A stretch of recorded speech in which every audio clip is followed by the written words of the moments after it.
Well, thank you all for joining us today. We're here to help you hopefully answer some questions around what we call creating your career brand, which will be a lot of different aspects, which we'll talk about as we chat. Uh, I'm Jill Green, and this is my teammate. I'm Cicilee Rowlette. Our other teammate, Natalie, is not feeling well today, so you've got the two of us. So we'll be going through this presentation. And again, any questions you have, please let us know. So my background, just to kind of give you a little bit of information, I graduated from Oklahoma State in business, went on and got my second degree in accounting. I was in accounting for years before I got recruited by a public accounting firm, which is how I got into recruiting. And then we started our firm at the beginning of 2012, and we focused primarily on accounting, finance, human resources, executive admin, marketing, and then some operations roles. And I'll let Cicilee introduce herself. Yeah, thank you. So I've been recruiting in the Knoxville market for about 20 years now. Grew up in the area, went to UT, have a communications degree, and then when I got out of school, I decided to go into the people business, kind of fell into recruiting for business-related positions for a particular industry. It was the insurance and financial services industry. And then about 16 years ago, I found my way recruiting accounting and finance professionals primarily in this market. And since I joined the team at BGT, have expanded the levels of professionals that we look for and recruit for. So always enjoy just connecting good people to good opportunities in the Knoxville area. There's so many good companies that are doing some great things in the area, so it's nice to help people find their jobs and livelihood. And we'll talk about this a little bit down the road, but so that you all understand, we do a number of different kinds of recruiting, including temp and temp to hire staffing. So if there's some kind of need in an office, we can usually help with roles like that. So personal career branding, chatting a little bit about the importance of that. So it's really the process of creating a professional name for yourself. This is very, very important in all different aspects of how you communicate, including how you speak, your written communication, which is very important. I know in today's world, we can get in a hurry and we can just abbreviate text messages or abbreviate emails, and keep in mind that every written communication you send out is a reflection of you as a professional, and that includes texting. So just keep that in mind as you're pushing out communication. Business writing, this may sound a little bit old-fashioned, but it is important, especially in a job search or communicating with employers, would be to fall back on your business communication, meaning as you write an email, make sure you include an intro, your body to an email, and a conclusion, so that you've got a full, almost business letter. It doesn't have to be long, but just something, again, that will reflect well on you. And determine the best way to communicate and be flexible around that. Us, for example, we've had to become more open to texting or maybe different social media ways of communicating with people, and different people like to communicate in different ways. Appearance is very, very important. We'll touch more on that. And again, social media and online profiles and resources, which we will all touch on a little bit more as we go along. I'll let Cicilee take this since she's our recruiter extraordinaire. So we look at resumes, cover letters, all kinds of career documents all day, every day. And so consistency is key.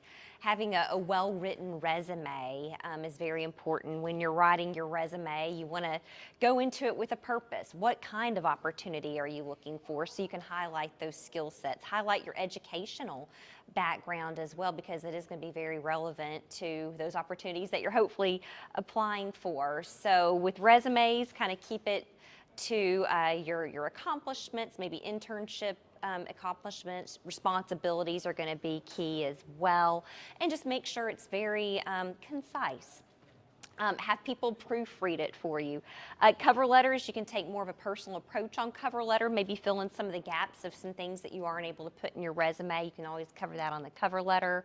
We're going to touch on your online profile here shortly, but LinkedIn is a very professional online setting for getting your career brand out there.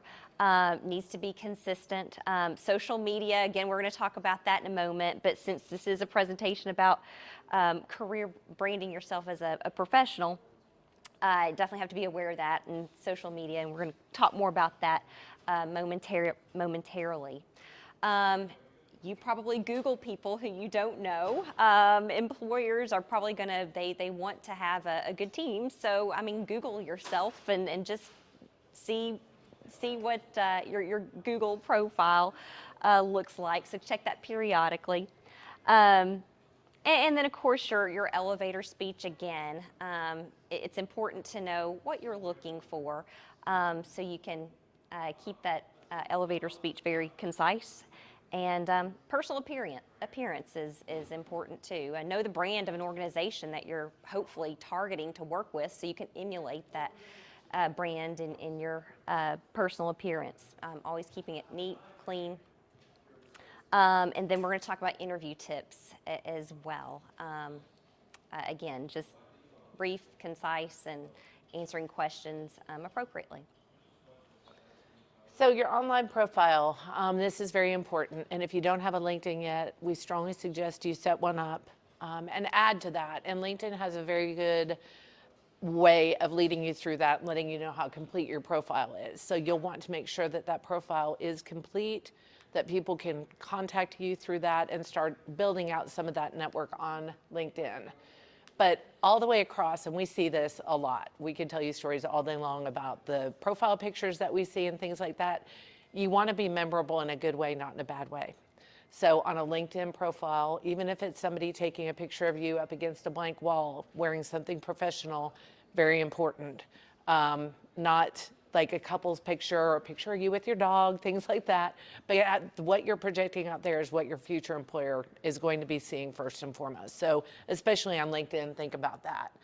Contact information, we run into this all the time where people don't do a good job of updating their contact information. You might update an email address or things like that, so make sure that that's updated on your online profile. As you add to your education and experience, especially on LinkedIn, add that. We always recommend that you keep a master document resume, as well as your resume that you're going to use as you apply for jobs, because it's a lot easier to add to that master document different accomplishments and things, and then be able to whittle it down from there, because you're never going to be able to remember all of the specific jobs or tasks that you've done that you want to remember to share with the potential employer. Professional statement on LinkedIn, make sure that that outlines what it is that you want to do, and we'll touch on that a little bit later, but don't make it too broad. But you want people to at least have a good idea. Finance professional seeking a certain type of role or something like that. Give more than you receive, and I'm sure you've heard this in social media, but as much as everybody loves to hear about what's happening with you, if you can help promote other people or share different resources, that's really something that's well received, and it reflects well on you as a professional. And remember, and we touched on this already, everything is searchable. We hear all the time, well, I put it out there and I erased it. That's not really a thing. So think about that when you're putting information out online. I know we've seen circumstances before and heard of circumstances before where employers have seen less than flattering things on a candidate's social media profile and have canceled interviews because of it. And everybody's connected too. You never know who you're going to be connected to, who might have ties to an organization you want to be at. So it's very important to just put your professional best out there. One of these days we're going to do a presentation just purely on stories that we hear and things like that, because it's amazing. Your cover letter, keep it short and sweet. To tell you the truth, and I'm a recruiter, if it's long, you've lost me in the first paragraph. So use bullet points, use some important information. Don't use fluff words. I'm a multitasker. I can do anything. I enjoy this. Like, really try to be concise about what you're looking for, and do something to grab their attention. Maybe it's something about the company itself you're applying for. Maybe it's about you're applying for a staff accountant role. You could say, I love my career as a staff accountant, but do something to grab their attention.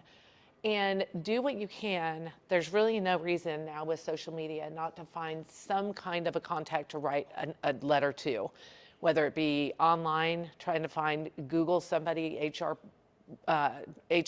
lead HR person at XYZ company, or you might find somebody on LinkedIn. But if you can, address a letter to an individual and do your research.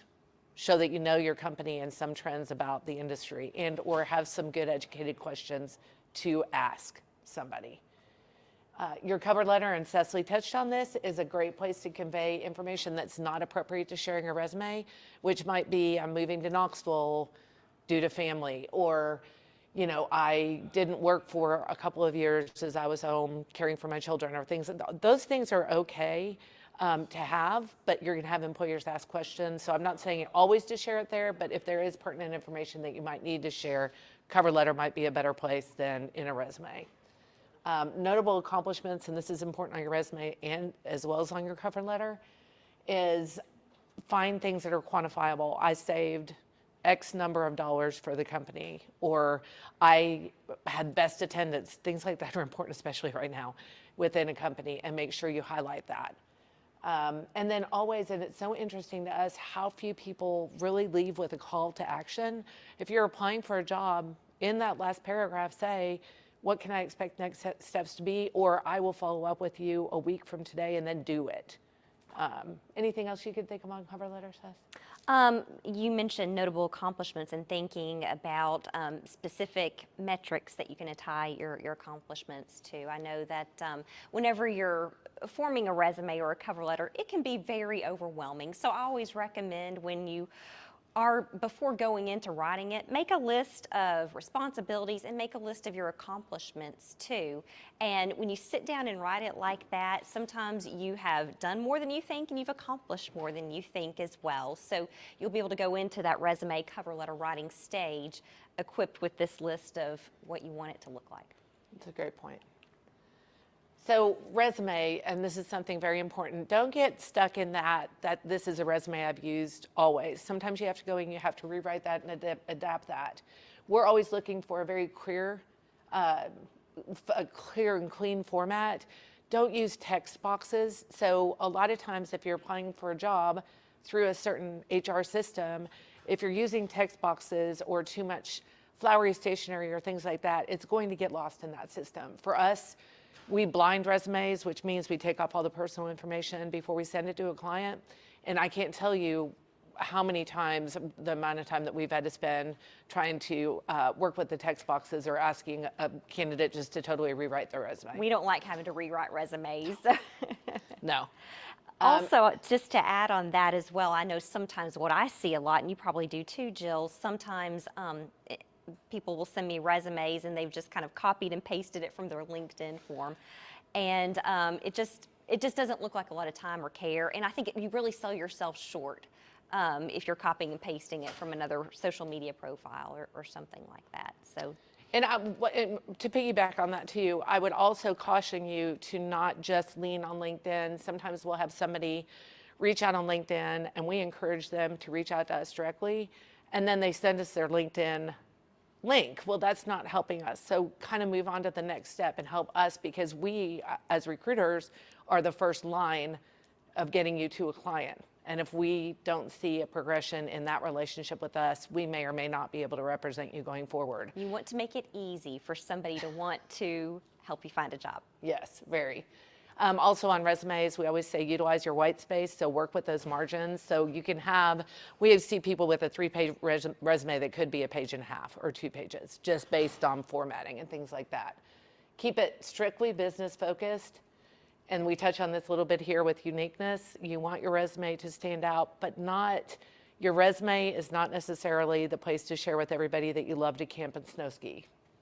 So, keep it business focused, and then those kind of things are kind of, they get to know you when you get into an interview, but you really want to keep it business focused. Like we talked about before, you want to quantify information when possible.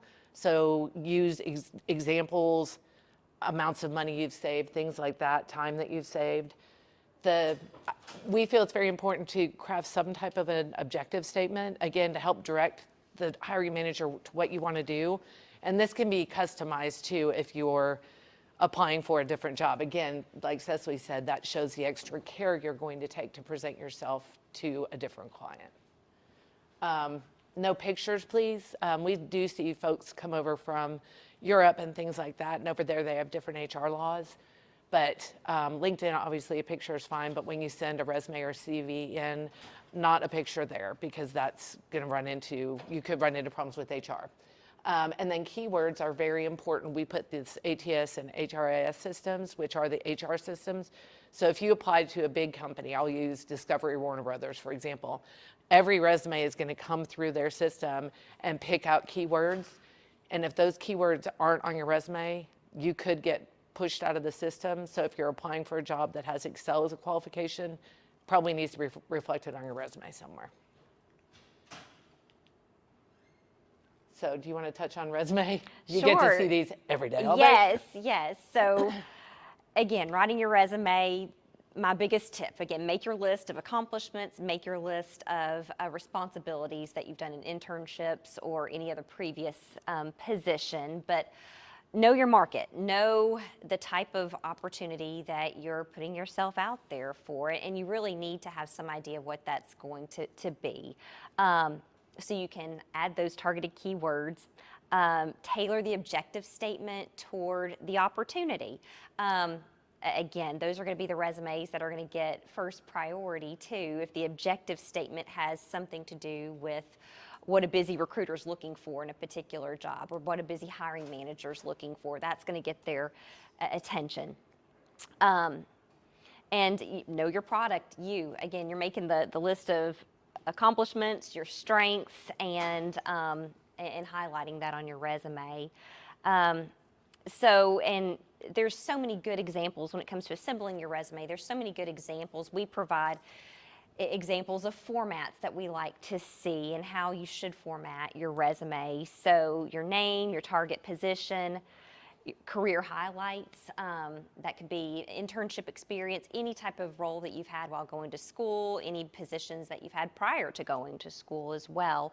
Highlight that education too. If you've graduated, highlight the degree that you've gotten, or if you're in pursuit of a degree, put it on there. I see some people who come to me, I don't see education, and they'll say, well, hey, I'm actually finishing up a program right now. Put it on your resume, even if it's in pursuit, target graduation date.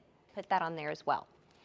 And of course, computer systems, going to be relevant to any opportunity, and professional associations or other involvements that you're in, also going to be important.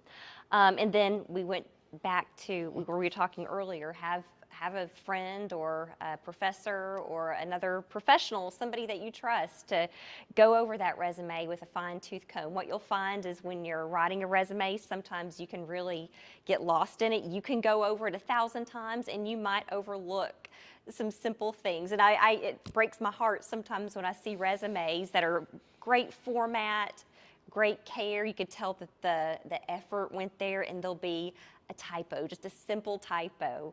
I'm usually pretty forgiving, and I want to help people bring that to their attention, but some hiring managers, they can be brutal about those typos. So the more eyes that you can have laid on it, the better.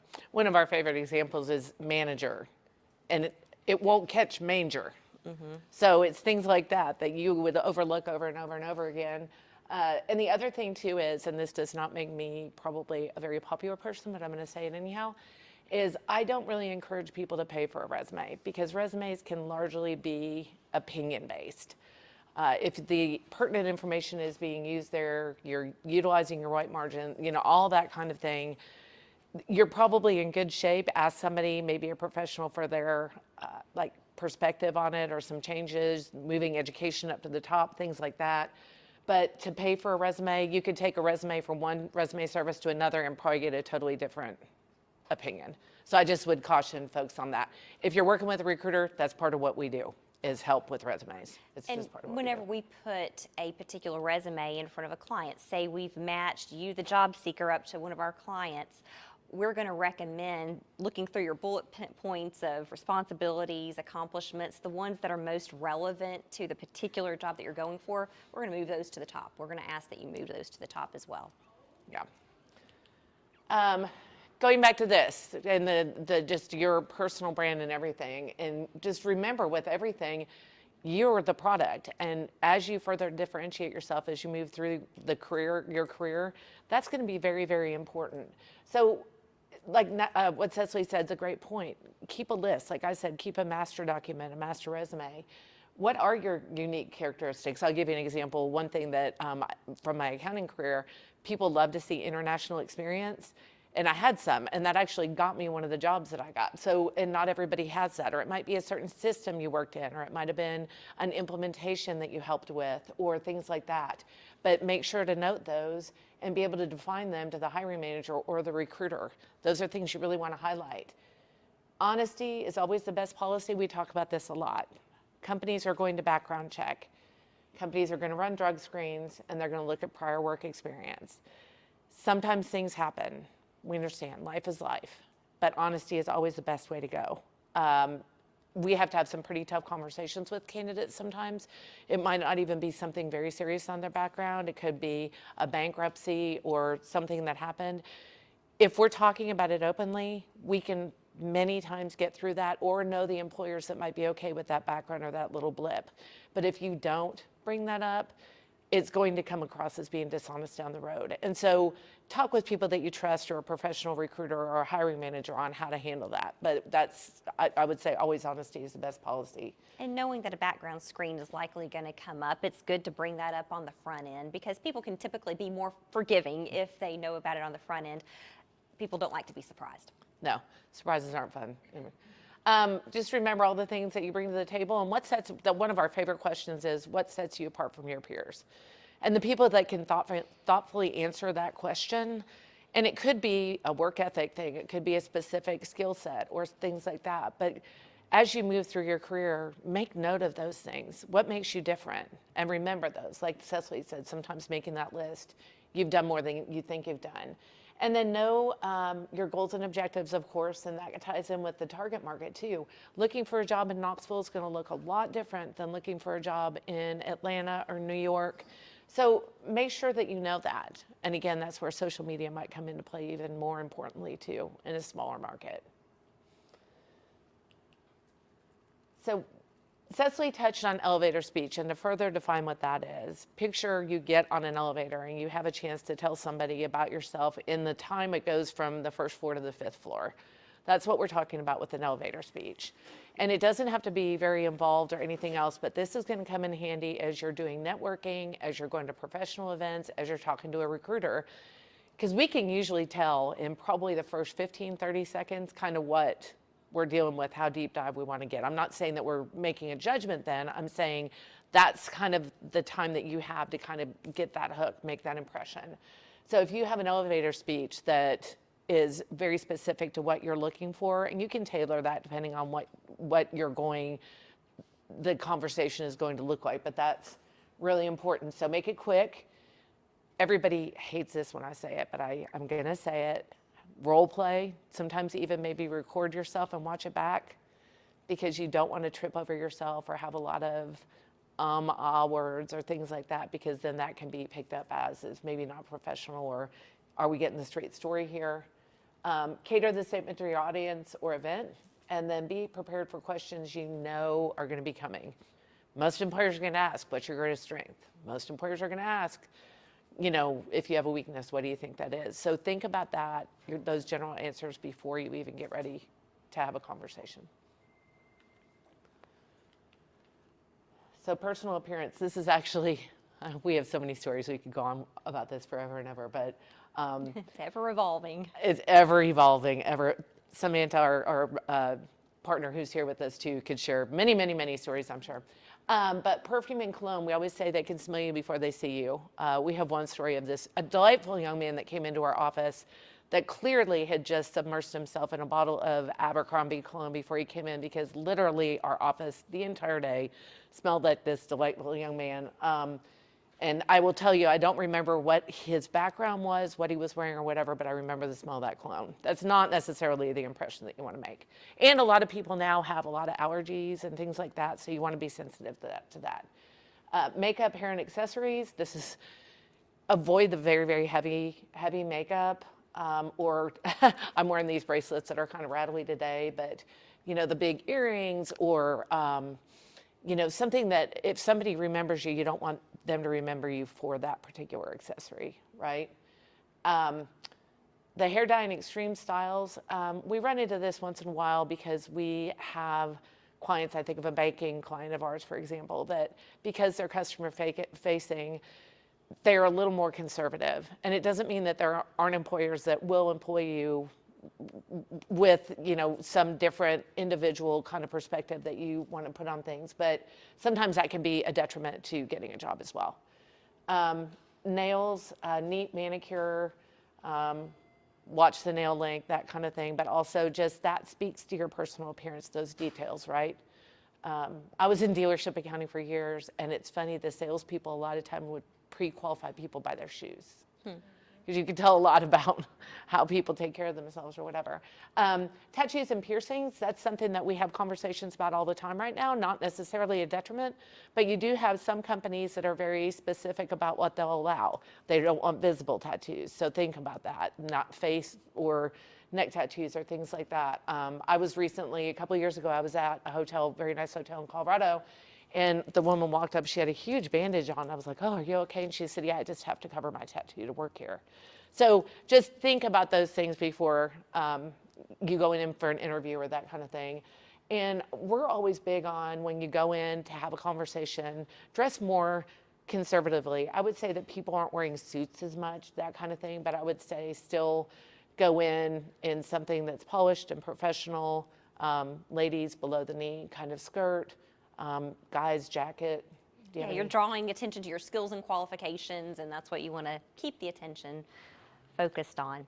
Yeah, you want to be remembered for yourself as a professional, not some certain aspect of your appearance or that kind of thing. And two, you're doing your research on companies that you want to target too. So if you're interviewing or targeting a particular company, know that company's brand. And if it is going to be a CPA firm or a bank firm, just know that they're going to be more conservative. So that's going to be a brand that you'll want to emulate if you really want to work there. And I mean, if not, then there's other organizations out there, but you want to know your organization's brand. I'll give you an example of that. I was interviewing a very, very highly educated young man. He was getting his master's in business, and he had rather large gauges in his ear. And during our interview, I said, do you ever find that people ask about that? And he said, he was almost finished with his MBA program, and he said, nobody's ever asked me that. And I thought, we've got to have these conversations. And so we chatted about it a little bit, and I suggested you might want to look at a more artistic kind of, like, look at companies from that way, like would a Google or would a Harley Davidson, like different things. He ended up calling me about 6 months later and had decided to surgically repair his ears because it was holding him back in his job search. So things like that, sometimes I feel like just asking the question so that people are at least are thinking about it. But it is, we do run into those things, so just be thoughtful about that. Oh gosh, interviewing. Well, if you've being late or too early, just be considerate of your interviewer's time. So I always think arriving 5 minutes early is completely appropriate. You're probably going to be offered something to drink. You can sit in the waiting room, calm your nerves. Arriving 15 minutes early, 20 minutes earlier, or earlier than that is probably just going to make your interviewer anxious because they're going to plan on interviewing you at the scheduled time. So if somebody's waiting, it's going to make them anxious. And of course, being late, big no-no. Everybody's time is valuable and usually planned out. So, and if life happens, I mean, sometimes life does happen and you might get stuck in traffic. It's always a good idea to call beforehand, let them know the circumstances. If I know somebody's in traffic and my schedule's clear for the next while, then just get here safely, get here when you can get here. Or if I'm on a tight schedule that day, I'm happy to fit them into another time at a different time and place. Absolutely. Handshakes are so important, y'all, and that this sounds crazy after the past couple of years we've had maybe, but it still is. That first, whether it's a first impression, some people might not be comfortable with shaking hands, that's fine. But if you are going to shake hands, make sure it's a nice, firm handshake. Women too, like the Southern lady didn't, you know, that's nice and everything, but when you come in again, this is all part of your first impression. So just, and that might be something that you do want to practice because not everybody's comfortable with a handshake. Poor posture, we've had people come in and just be slouchy in a chair and things like that. And again, that kind of reflects on maybe a not as I don't even want to say harder, but just it's going to reflect on how you project yourself in that interview. Be aware of body language. This is something I think that we need to get back to teaching a lot more in interviewing and just communication classes in general, but to mirror your interviewer. If your interviewer is more relaxed, then you probably don't want to be all up in their, up in their space. But if it's somebody that's kind of leaning forward, you might want to meet them a little bit, kind of be thoughtful of the person that you're in the room with and respond to that. We talked about this a little bit, lack of preparation. Make sure you do your research and have something with you with some prepared questions. Shows thoughtfulness and preparedness and things like that. Poor delivery, pauses and silences are okay. As a matter of fact, I would ask you, please be comfortable with silences. We learn more when we get quiet than we do at any other time during an interview. And that's fine if people have additional information, but sometimes people get nervous and then just start and things can get off on a tangent. So watch your delivery, but it's okay to say, I need a moment to think about that answer, or things like that. Just kind of set the... Or if you find that 2 minutes have passed and you're still talking, you may want to reel it in. Yes, please. Yeah, self-awareness. Be aware of the balance of the conversation. Like Cecilee said, if you find you're talking a lot more than your interviewer, that might just be their style, but also you may want to say, I've really been talking quite a bit. Do you have another question for me? Or kind of try to get a balance back in that interview. And that's a great way to do that, is to ask a question. So if you're kind of in communication in general, right? If you're kind of starting to feel out of balance, you could stop and say, tell me a little bit about yourself, and then that kind of that other person's like, oh, okay, it's my turn, that kind of thing. Please, either don't bring your cell phone in or silence it. That's so awkward to be in an interview and somebody's phone rings. Or now we've had situations where people have a family emergency or their child's at school, totally fine. But then set the expectation when you come into the interview that I might be getting a phone call, my child wasn't feeling well this morning or something like that. We're all human. Be sure to ask for the job. It's, again, going back to this, it surprises us how few people do that. If you're excited about a company, say it. But don't ask for the job if you don't want it either. We've also had that happen. One of my favorite stories, the interview starts when you pull in the parking lot. So when I was working at my former firm, I had this great big window, and I had a young man coming in, and I called my business partner, Christine. I was like, Christine, you got to get in here. This young man pulled in the parking lot, and I think he got dressed in the parking lot.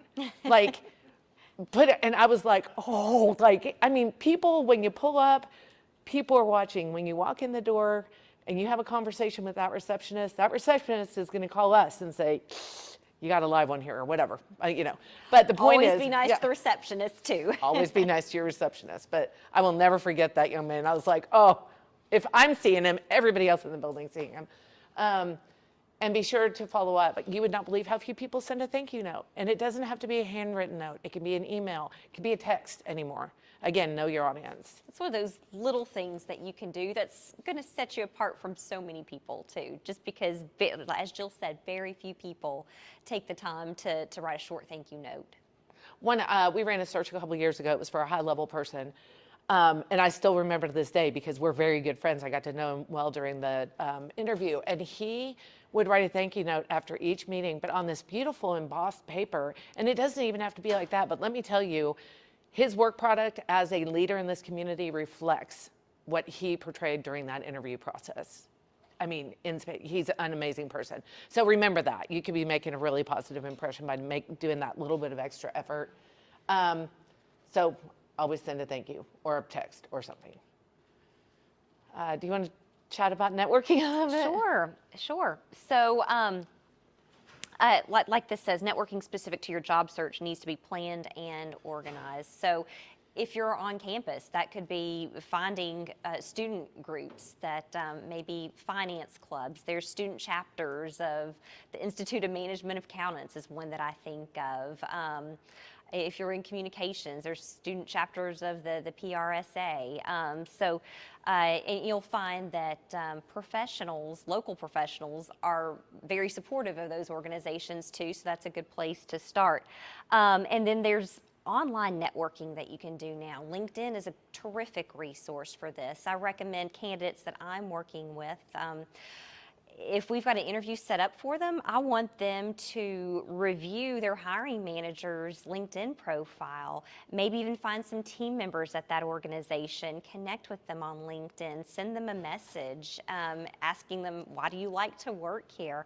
I think people are going to be impressed that you took the time to do the research. And like I say, when individuals are approached to have another networking opportunity, they're pretty grateful and I think willing to help somebody who reaches out for the right reasons. So professional group, there's internships as well. Internships are just building blocks for your entire career. I think about my first full-time opportunity came from a job that I worked with in college, and many of the skills that I learned from my mentors in that role, I still use to this day. So very valuable to do those internships and to connect with people who are going to help you for the rest of your career. Again, know your market. So chambers of commerce, always a great resource to connect with local professionals in different industries. Charity events, charity or organizations, nonprofit organizations are always looking for extra hands and extra volunteers. And I know Jill and I both have served many of these nonprofit organizations as board members, but and I know that the people that we've met through those organizations have connected us to some very valuable business opportunities. Yeah, that's too. a great point. We noticed when we came in today, the Hispanic Heritage Month, and like Centro Hispano, for example, has a Latino Awards every year, and that's going to be populated by business people in that particular population. So to attend an event like that and to show up planning on networking, you don't know who you might meet during that, or volunteering, or whatever it might be. And then going back to internships too, seek out mentors, even while you're in school. That might be a teacher, it might be another student that's farther on through the program with you, but those mentors are going to be absolutely key, because you're going to want to build out those references. So if we're working with a young, more entry-level candidate, if I can call a professor that can say he or she was in class every day, he or she always turned their information and work in on time, their work product was stellar, I mean, that's a heck of a good start. Absolutely. As you get further on in your career too, you may have some other different opportunities, special groups, like Cecilee had said, like boards or leadership programs and things like that. So just things to be, people like to see individuals and professionals who continue to be involved. So this is probably important to just about everybody. And while things look a little bit different and there are probably a lot more job openings than there are people right now, it is going to shift. I was here speaking last fall, and we were talking about the fact that right now it might be super easy to get a job. That's going to flip at some point. So be thoughtful about your career, because you want to stay and remain competitive and have that continuity in your experience and things like that, and not have gaps in employment and things like that. Because you probably could job hop right now, but long term that's not going to be as beneficial to your career. So build those college relationships and stay in touch with the career group within your college organization. Here at Pellissippi, great resources. Stay in touch even after you graduate. Again, that's a community that you built and you were part of. Friends and family, I can't tell you how many young people I've had say, well, I don't want to use my dad's networks. And I think, why not? I mean, it's up to you whether or not you utilize those or how you leverage those. But to get to meet somebody, heck yes. I mean, if you can meet somebody that way, then do it. Job sites, Indeed, ZipRecruiter, Monster, things like that are definitely available to you. I would say there's a lot of noise out there, a lot of postings. So sometimes I think it can be frustrating and you can get stuck behind a computer screen versus getting out and meeting some of these professionals. When Monster first came out, people told us the recruiting industry is going to be decimated because of Monster. The exact opposite happened. There's so much noise out there that our clients and candidates want us to help them kind of sift through that.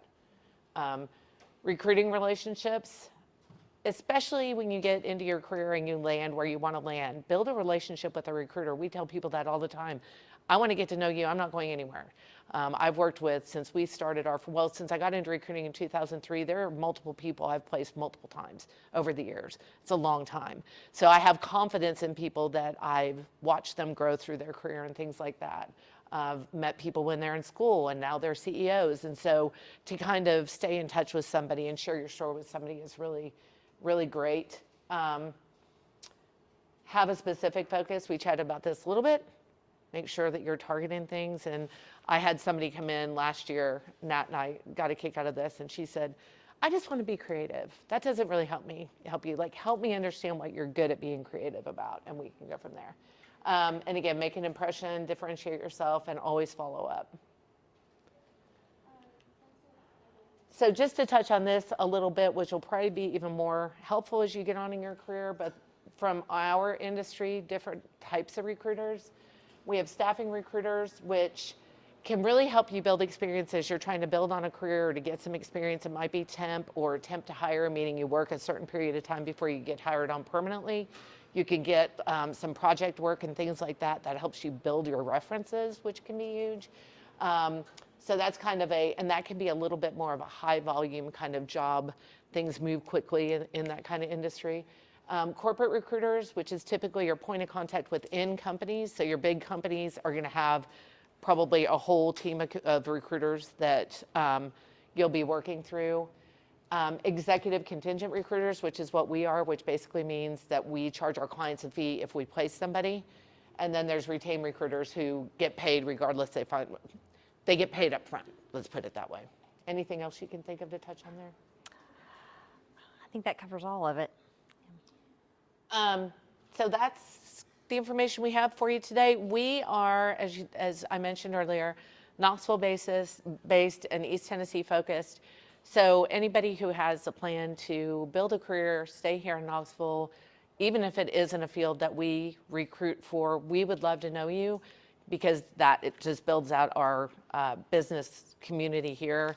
And we can sometimes help folks get to maybe a recruiter that helps them more, be it IT or engineering or that kind of thing. But this is all of our contact information, including our websites. And we're always happy to, if you felt like you need interview experience, we could do a mock interview, anything that might help you career-wise. So we appreciate your time.